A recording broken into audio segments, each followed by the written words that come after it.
శ్రీమాత్రే నమః. అందరికీ నమస్తే అండి. ఏంటి ఇలా పొలాలు కొండలు చూపిస్తున్నాను అనుకుంటున్నారా? మేము లాస్ట్ మంత్లో షిరిడి వెళ్ళామండి. అక్కడున్న 3 జ్యోతిర్లింగాలు దర్శించుకున్నాము. మొదటగా ఈరోజు మా ప్రయాణం అయితే భీమశంకరానికి బయలుదేరామండి. ఈ భీమశంకరం వెళ్ళే దారిలో చాలా మంచి మంచి ల్యాండ్స్కేప్స్ అవి బాగా కనిపిస్తాయండి. ఇది షిరిడి ఎయిర్పోర్ట్ అండి, కొత్తగా కడుతున్నారనమాట. చాలా చాలా బాగున్నది, చాలా స్పేషియస్గా కూడా ఉన్నది. ఇక్కడ నుంచి మా ప్రయాణం భీమశంకరానికి వెళ్తున్నాము. భీమశంకరానికి వెళ్ళడానికి బస్ ఫెసిలిటీ అయితే ఏదీ లేదండి.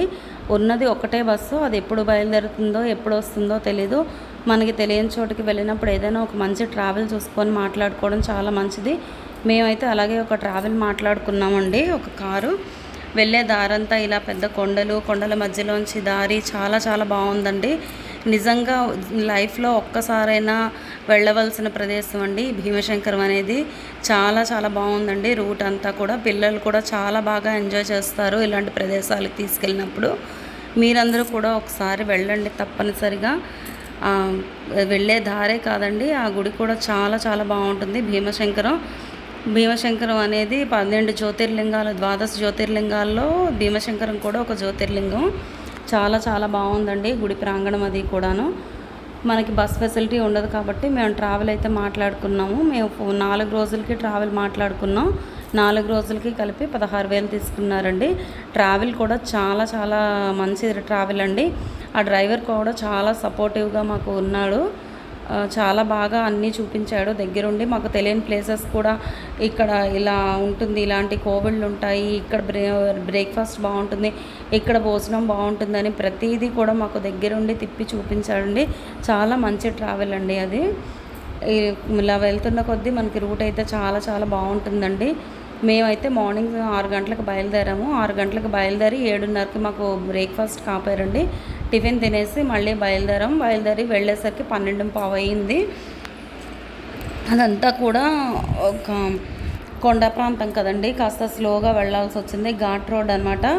ఆ ఘాట్ రోడ్లోంచి వెహికల్స్ వెళ్ళాలంటే కాస్త ఇబ్బందిగానే ఉంటుంది, కానీ స్పేషియస్గానే ఉంది రోడ్ అది కూడాను. చాలా బాగుంటుంది రూట్ అయితేను. మేమందరం కూడా చాలా బాగా ఎంజాయ్ చేసామండి. 12:15కి వెళ్ళిన తర్వాత మా దర్శనం అది కూడా అంతా అయ్యేసరికి 2 అయిపోయింది. చాలా బాగా దర్శనం కూడా అయ్యిందండి. మాకు 3 జ్యోతిర్లింగాలకి కూడా స్పర్శ దర్శనాలే అయ్యాయి. చాలా చాలా బాగా అయిందండి. ఇక్కడ మేము లంచ్ చేయడం కోసమని ఆగాము. ఈ హోటల్లో కూడా భోజనం అనేది చాలా చాలా బాగుంటుందండి. ఫ్యామిలీ రెస్టారెంట్ అనమాట. అంతా మాకు ఆంధ్ర ఫుడ్ దొరికే చోట ఆపమని చెప్పాము మేము. వేరే ఫుడ్ అంటే మనం తినలేం కదండి. మహారాష్ట్ర భోజనం చాలా అంటే మనం తినేటట్టుగా ఉండదన్నమాట. అందుకని ఆంధ్ర భోజనం ఎక్కడ దొరుకుతుందో అక్కడే ఆపమని మేము డ్రైవర్కి అయితే చెప్పాము. చాలా మంచి అతనండి డ్రైవరు. మంచి ఆంధ్ర ఫుడ్ దొరికే చోటే ఆపాడు. ఫుడ్ కూడా చాలా చాలా బాగుందండి ఆ హోటల్స్లోని. మీరు కూడా వెళ్ళినప్పుడు మీ డ్రైవర్కి మీరు ట్రావెల్ ఎవరు మాట్లాడుకుంటారో వాళ్ళకి మీరు ఇన్కేస్ ఆంధ్ర నుంచి కానీ వెళ్ళినట్టయితే మాకు ఆంధ్ర భోజనం దొరికే చోటే ఆపమని చెప్పండి. అలాంటి చోటే వాళ్ళు చూసుకొని ఆపుతారు. ఇక్కడ ఒక డ్యామ్ అనేది ఉంటుందండి, చాలా చాలా బాగుంటుంది ఆ డ్యామ్ కూడాను. ఇంచుమించుగా మనం వచ్చేసామంటే భీమశంకరానికి చాలా దగ్గరలో ఉన్నాము. ఇదంతా కూడా అటవీ ప్రాంతం అండి, ఘాట్ రోడ్డు. చాలా జాగ్రత్తగా నెమ్మదిగా వెళ్ళాలండి ఈ రోడ్లోంచి. ఇన్ కేస్ ఓన్ వెహికల్స్ తెచ్చుకున్నట్టయితే మాత్రం మీరు డ్రైవర్ని ప్రిఫర్ చేయడం చాలా మంచిదండి. ఎందుకంటే మనం డ్రైవింగ్ చేసుకొని వెళ్ళాలంటే మనకి తెలియని ప్రదేశాలు, మనకి తెలియని అడ్రస్లు, తెలియని రూట్లో వెళ్ళినప్పుడు కాస్త ఇబ్బందికరంగా అనిపిస్తుంది కదా. అందుకని మీరు డ్రైవర్ని వెంట తీసుకొని వెళ్తే చాలా మంచిది. ఇక్కడ ఒక డ్యామ్ కూడా ఉన్నదండి భీమశంకరం దగ్గర. చాలా చాలా బాగుంటుంది ఆ డ్యామ్ కూడాను. 2 కొండల మధ్యలోంచి ఆ డ్యామ్ అనేది పారుతూ ఉంటుంది. చాలా బాగుంది చూడడానికి. ముఖ్యంగా నేచర్ లవర్స్ ఎవరున్నా కూడా చాలా నచ్చుతుందండి వాళ్ళకి. నేచర్ని బాగా ఎంజాయ్ చేస్తారు వాళ్ళైతేను. మేమైతే ఆల్మోస్ట్ దగ్గరికి వచ్చేసామండి భీమశంకరానికి. ఈ రూట్ అయితే చాలా చాలా బాగుంటుందండి. మనం ఎప్పుడు చూడని ఒక కొత్త ప్రదేశాన్ని చూసినట్టు అనిపిస్తుంది అనమాట. చాలా చల్లగా కూడా ఉంటుంది అక్కడ ఆ ప్రదేశం అంతా కూడాను. చాలా బాగుందండి. మా పిల్లలు కూడా చాలా బాగా ఎంజాయ్ చేస్తారు. అటువంటి డ్యామ్ చెప్పాను కదా, అదే డ్యామ్ అనమాట. 2 కొండల మధ్యలో ఆ డ్యామ్ అనేది పారుతూ ఉంటుంది. చాలా బాగుంటుంది. మేము వెళ్ళింది సమ్మర్ కాబట్టి ఇదంతా ఇలా ఉన్నది ఎండిపోయినట్టు కొండలు అవిని. అదే మా వర్షాకాలం శీతాకాలంలో అయితే చాలా పచ్చగా కనిపిస్తుందటండి. మా డ్రైవర్ కూడా అదే అన్నాడు. చాలా ఇంకా బాగుంటుందండి వర్షాకాలం శీతాకాలంలో అయితే. ఇప్పుడు సమ్మర్ కాబట్టి ఇలా ఉన్నదని అన్నాడు. ఇప్పుడైనా సరే చాలా చాలా బాగున్నాయండి ల్యాండ్స్కేప్స్ కానీ ఆ ప్రదేశాలు అవి చాలా చూడముచ్చటగా ఉన్నాయి, చాలా బాగున్నాయి. మేమైతే మాత్రం ఈ జర్నీని చాలా చాలా ఎంజాయ్ చేసాము, మాకు చాలా నచ్చింది కూడాను. మేమైతే మా ట్రిప్లో అసలు భీమశంకరం అనుకోలేదండి. మేము కృష్ణేశ్వరం, త్రయంబకం వెళ్దాము, భీమశంకరం చాలా లాంగ్ కదా, ఒక రోజు టైం అయిపోతుంది, కంప్లీట్గా మీకు భీమశంకరం వెళ్ళడానికి ఒక రోజు పడుతుందండి. ఆ రోజు మీరు వేరే ప్రోగ్రామ్స్ ఏమీ పెట్టుకోకండి, ఒక రోజంతా భీమశంకరానికి కేటాయించుకున్నట్టయితే మాత్రమే మీరు వెళ్ళగలరు. పొద్దుట 6ంటికి బయలుదేరితే సాయంత్రం 7, 8 అయిపోతుంది మీరు వచ్చేసరికి. షిరిడి నుంచి చాలా లాంగ్ అండ్ అది ఘాట్ రోడ్ కాబట్టి వెళ్ళడం రావడం చాలా ఇబ్బంది అవుతుంది. కాబట్టి ఒక రోజు మొత్తం మీరు భీమశంకరానికి మాత్రమే కేటాయించుకోవాలి. హడావిడిగా వెళ్ళి వస్తాము అని అంటే మాత్రం మీరు వెళ్ళలేరు, రాలేరు, చాలా ఇబ్బంది పడాల్సి వస్తుంది. ఇది మాత్రం గుర్తుపెట్టుకోండి. మీ జర్నీ టైమింగ్లో మీకు వీలవుతుంది, మీకు టైం ఉంది అనుకుంటే మాత్రమే భీమశంకరం పెట్టుకోండి, లేదంటే మాత్రం వద్దండి. ఎందుకంటే చాలా దూరం కాబట్టి ఎక్కువ టైం తీసుకుంటుంది కనుక మీ షెడ్యూల్లో తక్కువ టైం ఉన్నప్పుడు మీరు అలా అడ్జస్ట్ చేసుకోవడం కుదరదనమాట. సో నేచర్ అంతా ఇలా చాలా బాగుంది, చాలా చాలా ఎంజాయ్ చేసాం మేము. మీరందరూ కూడా ఎంజాయ్ చేస్తారనే నేను ఈ వీడియో తీసి అప్లోడ్ చేస్తున్నామండి. మాకైతే చాలా బాగా నచ్చింది ఈ వే అంతాను. ఆల్మోస్ట్ దగ్గరలో ఉన్నట్టేనండి భీమశంకరానికి. ఆ వెళ్ళే దారంతా కూడా అసలు జనసంచారం కూడా లేదండి. అది పైగా ఒక గ్రామం అట భీమశంకరం ఉన్నది. ఆ గ్రామం నుంచి వీళ్ళు ఊళ్ళోకి రావాలన్నా ఏవైనా కొనుక్కోవాలన్నా కొన్ని వందల మైళ్ళు జర్నీ చేసి రావాల్సి వస్తుంది అక్కడ ప్రజలు. అక్కడ ఫెసిలిటీస్ లేకుండా ప్రజలు అలా ఎలా ఉంటున్నారో కూడా అర్థం అవ్వలేదండి. మేము వాళ్ళని అడిగితే మాకు అలవాటు అయిపోయిందమ్మా ఇక్కడ మేము ఉండడం అని అన్నారు. అది ఒక ఊరండి, భీమశంకరం కోవిల్ ఉన్నది. ఆ ఊర్లో జనాలు కూడా ఉన్నారు, ఇళ్ళు కూడా ఉన్నాయి. మేము వెళ్ళిన రోజు బస్ ఫెసిలిటీ లేదని మాకు చాలామంది చెప్పారు. కానీ నేను వెళ్ళిన రోజు అయితే ఒక బస్సు అయితే చూశాను, బట్ ఆ టైమింగ్స్ అవి అయితే నాకు కరెక్ట్గా తెలియదు. ఉన్నది 1-2 బస్సులు ఉంటాయి, పెద్దగా బస్ ఫెసిలిటీస్ ఉండవు ఇటుపక్క అని అన్నారు. వచ్చే వాళ్ళందరూ ఆల్మోస్ట్ ట్రావెల్లోనే వస్తున్నారండి, బస్సు ఎవరు ప్రిఫర్ చేయడం లేదు. ఎందుకంటే మనకి తెలియని ప్లేస్కి వెళ్ళాం కదా, మనం బస్సులో వెళ్ళడం అనేది కొంచెం అసాధ్యమైన పనే, సాధ్యం కాదు నాకు తెలిసి. అందులో అంత లాంగ్ రూట్ అనేది కొంచెం ఇబ్బందికరంగానే ఉంటుంది మనం బస్సులో వెళ్ళడానికి. వెహికల్స్ ఏదైనా సరే ఓన్ వెహికల్స్లో కూడా చాలామంది ఇలా వస్తున్నారు వెళ్తున్నారండి, మేము చూసాము. ఓన్ వెహికల్స్లోనైనా మనం వెళ్ళొచ్చు, పర్వాలేదు. కాకపోతే రూట్ కరెక్ట్గా తెలియాలి. ఇప్పుడు గూగుల్ మ్యాప్ అది పెట్టుకొని మనం ఈజీగా వెళ్ళిపోవచ్చు, పర్వాలేదు. రోడ్ వే కూడా చాలా బాగుందండి, ఏ ఇబ్బంది లేదు. ఘాట్ రోడ్ అయినా సరే అంత ఎత్తుపల్లాలుగా ఉండి కుదుపులు అది ఏమీ లేకుండా చాలా సాఫీగా జరిగిపోయింది మా జర్నీ అంతాను. చాలా చాలా బాగుందండి రూట్ అయితేను. మాకైతే చాలా బాగా నచ్చింది ఈ జర్నీ. తప్పనిసరిగా మీరందరూ కూడా షిరిడి వెళ్ళినట్టయితే ఒక్కసారైనా సరే భీమశంకరం వెళ్ళి దర్శనం చేసుకోండి. చాలా బాగా జరిగింది మాకు కూడా దర్శనం అండి. మేము వెళ్ళేసరికి మధ్యాహ్నం అయింది కదా, కాస్త జనం కూడా తగ్గారు. స్పర్శ దర్శనం కూడా మాకు అయింది, చాలా చాలా బాగా అయిందండి దర్శనం. మేమైతే దర్శనానికి వెళ్ళిపోతున్నామండి. ఇది దర్శనానికి వెళ్ళే రూట్ అనమాట.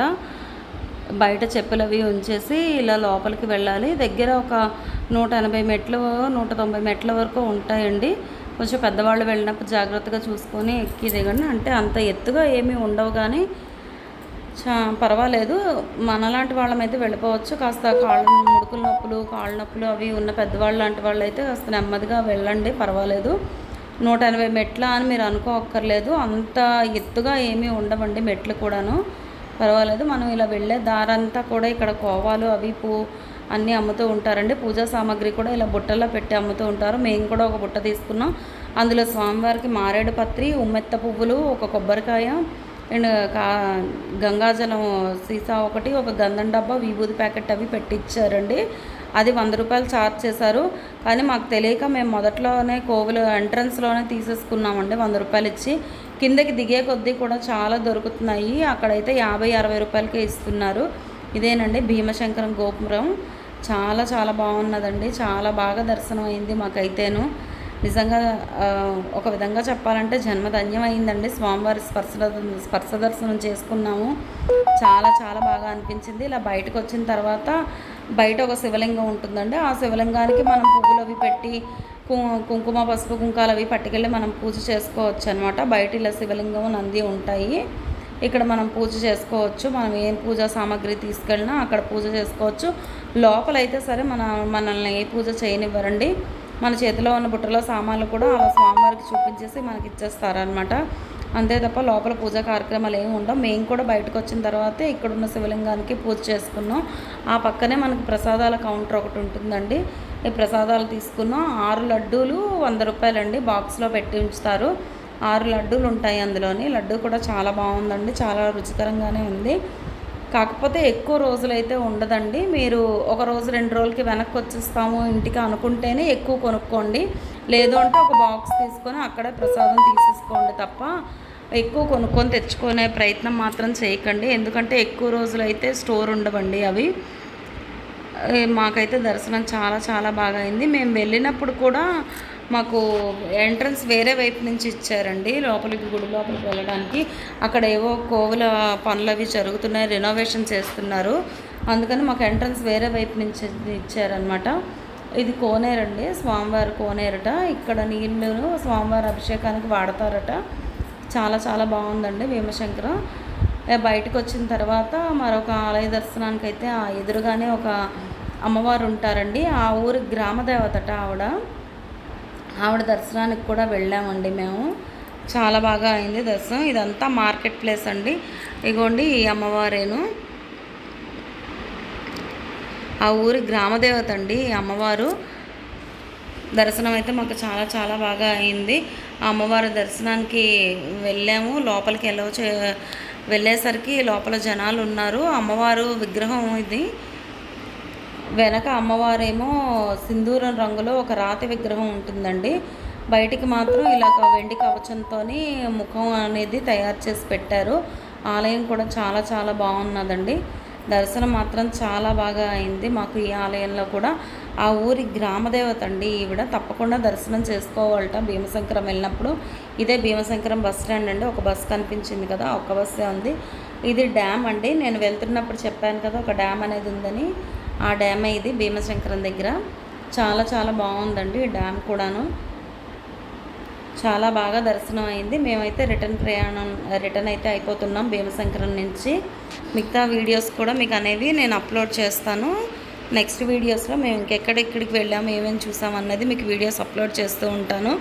ఈ వీడియో కనుక మీకు నచ్చినట్టయితే ప్లీజ్ ఒక లైక్ చేసి, షేర్ చేసి నా ఛానల్ని సబ్స్క్రైబ్ చేసుకోండి. మరిన్ని మంచి మంచి వీడియోస్ అనేది మీకు ఇవ్వడానికి నేను ట్రై చేస్తాను. థ్యాంక్ యూ సో మచ్ అండి.